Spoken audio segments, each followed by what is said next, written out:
Afternoon, everyone. This is Dr. Claire Broughton, and today we'll be discussing Chapter 11 on crimes against persons.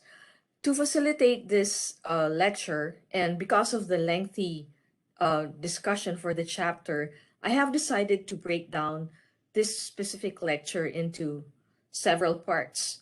Part 1 would be a discussion on homicide. Part 2 would be a discussion on sexual assault. Part 3 would be a discussion on robbery and assault. And part 4 would be other related offenses such as bullying and cyberbullying, workplace violence, hate crimes, and stalking.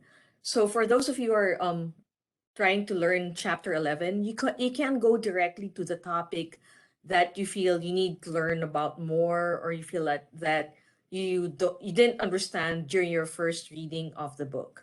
Okay, thank you everyone, and I'll see you in the first lecture.